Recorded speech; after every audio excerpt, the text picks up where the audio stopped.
साथियों, आज बड़ा दुर्लभ संयोग है कि एक तरफ आज नया वर्ष मतलब नवरात्रि का शुभारंभ हो रहा है और शक संवत का श्री गणेश हो रहा है, और दूसरी तरफ आज अंतर्राष्ट्रीय जल दिवस है, इंटरनेशनल वाटर डे। तो आज बहुत ही अद्भुत संयोग है। मतलब जीवन जीने की कला और वास्तव में जीवन क्या है, इसका आज भावार्थ आज के ब्लॉग में आपको मिलेगा सुनने को, और पूरा ब्लॉग अवश्य सुनिए। बहुत ही पौराणिक और अत्याधुनिक आधुनिक दोनों का समागम है आज के ब्लॉग में। साथियों, मैं राम प्रताप सिंह कुशवाहा। हमारे चैनल ज्ञान एंड नॉलेज का जो प्रोग्राम है मंथन, उसमें आज जल तत्व के ऊपर विवेचन होगा, क्योंकि आज विश्व जल दिवस है, वर्ल्ड वाटर डे। तो जल को संरक्षण करना है और जल की महिमा समझना है। यद्यपि संयुक्त राष्ट्र संघ ने आज के दिन को घोषित तो कर दिया, लेकिन हमारा प्रश्न ये है कि कुछ संकीर्णता रखी है। नकल संयुक्त राष्ट्र संघ भारतीय संस्कृति और भारतीय पद्धति की अवश्य ही कर रहा है और करता आ रहा है। मैंने इस बात का अनुभव किया है और विवेचन भी किया है कि वो वही नकल कर रहे हैं संयुक्त राष्ट्र संघ जो भारतीय संस्कृति है। लेकिन अगर आप नकल करेंगे तो आप अच्छे नंबर नहीं, डिक्टेंशन नहीं ला सकते।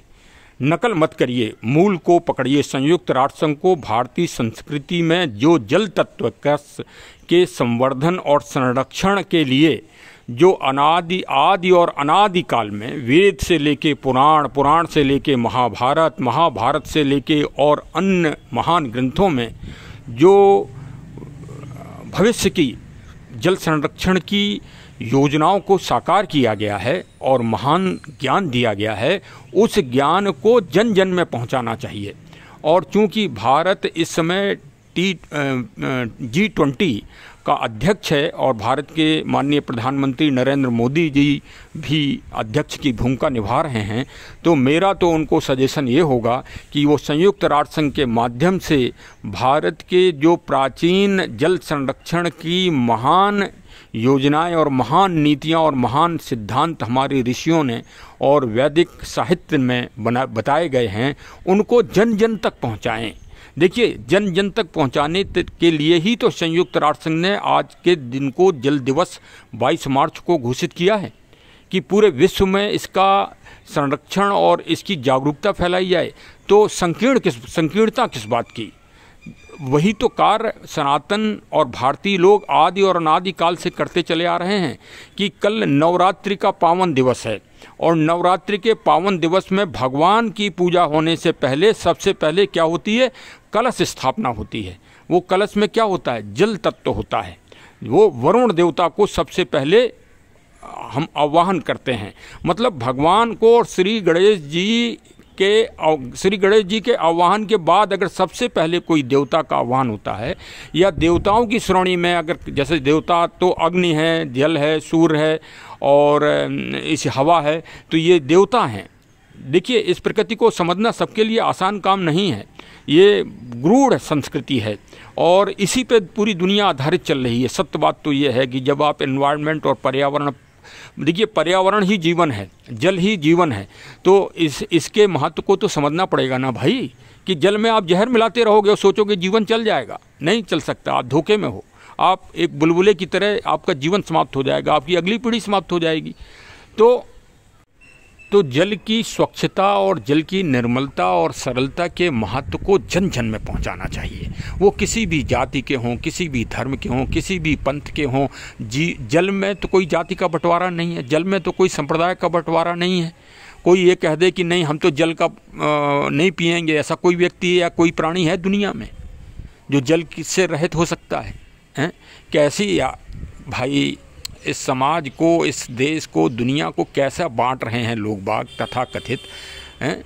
अरे प्रकृति के साथ संतुलन करके और प्रकृति से शिक्षा लेके चलिए, प्रेरणा लेके लगिए। हमारे आज ब्लॉक में प्राचीन जल संरक्षण से लेके और आधुनिक जल संरक्षण में भी क्या क्या महान कार्य हो रहे हैं और कैसे जल को संचित और स्वच्छ बनाने के लिए कई बड़ी बड़ी संस्थाएं इस कार्य को बहुत अच्छा कार्य कर रही हैं और बहुत जागरूकता कर रही हैं, जिसमें हमारे फिल्म के बहुत बड़े कलाकार श्री नाना पाटेकर साहब भी समर्पित हैं जल संरक्षण के लिए। और हमारे बुंदेलखंड में उरई में एक संस्था है परमार्थ, उरई जालौन में परमार्थ, जिसके डायरेक्टर श्री संजय सिंह और उपाध्यक्ष श्री श्याम प्रताप सिंह जी हैं, और वो वास्तव में एक नई जागरूकता फैला रहे हैं और बड़े बड़े उदाहरणों के द्वारा भी समझा रहे हैं लोगों को। मतलब एक चिड़िया का भी उदाहरण दिया कि जंगल में आग लग गई तो आग लगाने के लिए सारे जानवर भाग रहे थे, लेकिन एक चिड़िया अपनी चोंच में कुछ बूंदों को लेके और उस दावा नल में, जहाँ जंगल में जहाँ उसके घोंसले रखे थे वहाँ पर डाल रही थी। अन्य पक्षियों ने पूछा कि तुम ये क्या कर रहे हो, तो उन्होंने कहा, उस चिड़िया ने जवाब दिया कि हम जितना सामर्थ्य है हम इस दावा नल को बुझा के ही दम लेंगे और हम लगातार सक्रियता से इस प्रयास को करते रहेंगे। वास्तव में एक जीव जंतुओं से भी हम मानवों को बहुत बड़ी प्रेरणा प्राप्त होती रहती है। आइए आज इस ब्लॉग को पूरी तरह से सुनते हैं और जल संरक्षण के लिए ठोस से ठोस कदम उठाते हैं और भारत की प्राचीन महत्व को समझते हैं जो हमारे आदि और अनादिकाल से चला आ रहा है। देखिए, भगवान शिव और भगवान प्रभु राम को हम भगवान के रूप में याद करें तो बहुत ही अच्छी बात है।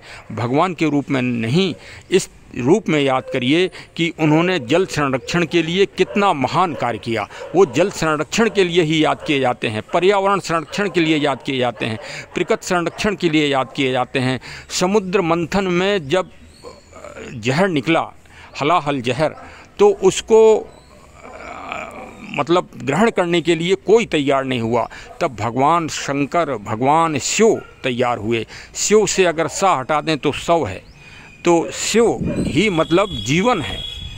और वो कालकूट जहर अगर समुद्र में मिल जाता, जैसे आज आधुनिक विकसित देश समुद्रों में जाके बम विस्फोट कर रहे हैं, आणविक विस्फोट कर रहे हैं और जहर मय पानी को बना रहे हैं, इतने विशाल समुद्रों को अपनी रासायनिक खोजों का एक वो उन्होंने बना रखा है माध्यम। जरा फिर कौन विरोध करेगा इनका? कोई विरोध ही नहीं करेगा। जब आवाज़ ही कोई नहीं उठाएगा तो वो तो अपने मन की करते ही रहेंगे, वो कर ही रहे हैं। हिरोशिमा में बम फेंक दिया तो किसने उनको हाथ पकड़ लिया आज तक, और आज तक उन्होंने इसके लिए क्षमा भी नहीं मांगी। देखिए कितनी बड़ी बात है। भगवान राम जी को हम इसलिए याद नहीं कर रहे हैं, विनय न मानत जलद जड़ गए 3 दिन बीत, हम इसलिए याद कर रहे हैं कि उन्होंने समुद्र के जल तत्व के कितना बड़ा संरक्षण किया, कितना बड़ा हम मानवों के लिए प्रेरणा दी। चाहते तो एक तीर से सारा समुद्र सुखा सकते थे, लेकिन नहीं, उन्होंने जल तत्व की रक्षा की है। ये हैं हमारे आराध्य, इनसे पूरी दुनिया को प्रेरणा लेनी चाहिए और मोटिवेशन लेना चाहिए। और संयुक्त राष्ट्र संघ को भारत के वैदिक और पौराणिक और महाभारत में जो जल तत्व की नीतियाँ बताई गई हैं, मैं कुछ उनके मंत्रों को इस ब्लॉग में डालूंगा भी, उनसे प्रेरणा लेके और जन जन में फैलाना चाहिए। वास्तव में संयुक्त राष्ट्र संघ भारतीय संस्कृति पर ही चल रहे हैं, लेकिन वो संकीर्णता रख रहे हैं और कुछ जो मूल तत्व है उसको दुनिया में हाईलाइट नहीं होने देना चाह रहे हैं। वो किसी दबाव में रहते हैं, विकसित देशों के दबाव में रहते हैं, इसलिए वो भारतीय संस्कृति को पूरी तरह से नहीं प्रखरता से रख पा रहे हैं। तो अब हम लोगों का दायित्व है, हमारे 140 करोड़ भारतीयों का दायित्व है कि अपनी बात को पूरे विश्व में जन जन में पहुंचाएं और बच्चे बच्चे को बताएं कि हमारे इधर जल संरक्षण के लिए इतने महान कार्य आदि और अनादिकाल से किए गए हैं। हाँ, जब कोई नहीं बता रहा है तो आप बताइए ना, आप क्यों संकीर्णता रखें? आप जैसे राम जी की नीतियों को, आप राम राज्य की नीतियों को पूरी दुनिया में नहीं फैला रहे हैं, सिर्फ भारत में ही फैला रहे हैं। अरे पूरी दुनिया में फैलाइए उनको कि हमारे राम ऐसे थे कि उन्होंने कभी किसी पे अपना अधिकार नहीं जताया और सबको समानता और स्वतंत्रता और जीवन जीने की शैली बताई मानव लीला करके। ठीक उसी तरह हम महाभारत की लड़ाई तो पूरी दुनिया में बता रहे हैं, लेकिन महाभारत का ये ज्ञान नहीं दे रहे हैं कि महाभारत में जल संरक्षण के लिए कितना बड़ा महत्व दिया गया है। इतना बड़ा जल संरक्षण का महत्व तो दुनिया के किसी शास्त्र में नहीं दिया गया होगा जितना बड़ा महत्व महाभारत में दिया गया है। देखिए, मैं उसको पढ़ भी रहा हूं। अदि सर्वाणि भूतानि जीवन्ति प्रभन्ति चाह तस्मात् सर्वेषु दानेषु तयो दान विशेषते यते। जल से संसार के सभी प्राणी उत्पन्न होते हैं और जीवित रहते हैं, और अतः सभी दानों में जल का दान सर्वोत्तम दान है, और जल से समस्त प्राणियों को जीवन मिलता है। एक आपको और बहुत बड़ा देवता और असुरों का जो संघर्ष हुआ उसका भी आपको छोटा सा मैं उदाहरण दे रहा हूँ कि ये बताइए, जैसे अग्नि है, जल है, पवन है और सूर्य है, समुद्र है, ये सब देवता हैं।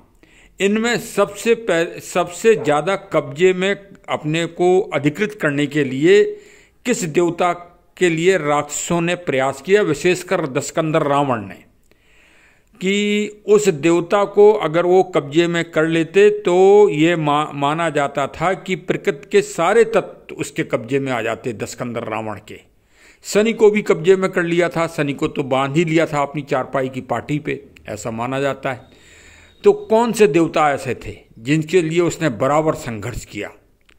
वही है वरुण देवता, जल देवता, जो वाटर। और भविष्य में जो 2 विश्व युद्ध हो चुके हैं, तीसरा विश्व युद्ध होगा तो पानी की बूंद के ऊपर ही होगा और पानी के संघर्ष के लिए ही होगा। पानी का इतना, जल तत्व का इतना अधिक महत्व है इस दुनिया में। तो आज आधुनिक काल में भी जो भी हमारे महापुरुष हैं, जो अच्छी बड़ी संस्थाएं हैं, जो जल संरक्षण के लिए श्रेष्ठ कार्य कर रही हैं, निसंदेह कर रही हैं, वो वास्तव में बधाई के पात्र हैं, धन्यवाद के पात्र हैं।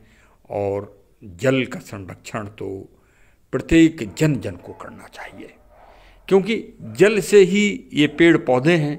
जब पेड़ पौधे हैं तो ऑक्सीजन है इस दुनिया में, और प्राणवायु है। जब प्राणवायु है तभी सारे प्राणी जिंदा हैं। सीधी सी बात यह है।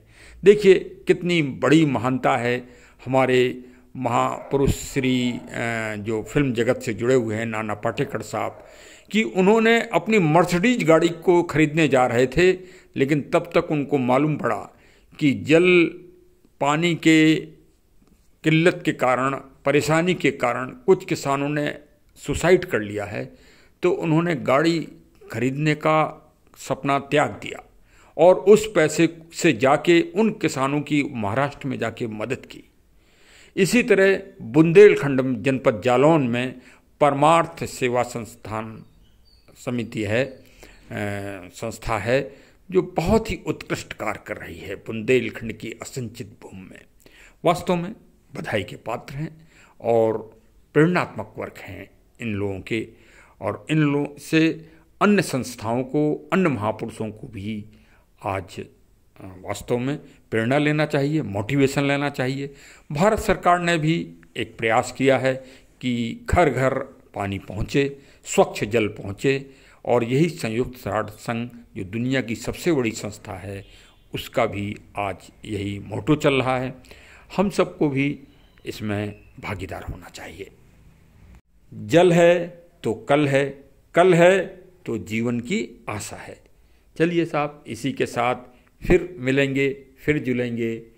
हमारे ब्लॉग से अवश्य जुड़िए, सुनिए, और अगर आपको अच्छा लगा हो तो कमेंट के द्वारा भी बताइए। ये तो एक जागरूकता का अभियान है, चल रहा है। और चरे वेती चरे वेती चरे वेती, जल को बहने दीजिए, तभी स्वच्छ रहेगा, तभी निर्मल रहेगा। और अगर आपने विचारों को रोक लिया तो विचार भी कुंद हो जाएंगे। समुद्र का मंथन तो होना ही चाहिए, तभी जल से ही अमृत तत्व की प्राप्ति होगी। यही भारत की महान संस्कृति है और महान ज्ञान है कि जब मंथन होगा तभी जल से ही अमृत तत्व की प्राप्ति होना है। और जल से ही विष भी निकलना है, दोनों चीज़ें निकलना है। लेकिन विष के लिए हमको शिव की तलाश करना है। शिव ही तलाश कर शिव ही इस समस्या का समाधान कर सकते हैं। मानव तो जहर ही जहर, विष ही विष उगल रहा है। और वो शिव, भगवान शिव तो नहीं आ सकते इस दुनिया में। और फिर कलयुग का वातावरण चल रहा है, कैसा हाल बेहाल चल रहा है पूरे दुनिया में। ऐसे में कहीं शिव से कल्पना की सकती कि शिव आ सकते हैं इस कलयुग में? नहीं आ सकते। लेकिन उन्होंने अपने स्वरूप वृक्षों को, पेड़ पौधों को भेजा है, जो रात दिन सेवा हमारे आप मानवों की कर रहे हैं, प्राणियों की कर रहे हैं और ऑक्सीजन का उत्सर्जन कर रहे हैं। लेकिन हम क्रूर मानव उनको आरा चला के रात दिन काट रहे हैं। तो चलिए, ईश्वर से मैं तो प्रार्थना कर सकता हूँ और जन जन से निवेदन कर सकता हूँ कि भाई जल का संचय करें और पेड़ पौधों का भी संचय करें और प्रकृति के क्रम को चलाने में मदद करें। ये मानव का सबसे बड़ा कार्य है। चलिए, बहुत बहुत धन्यवाद। जय हिंद, जय हिंद, जय हिंद।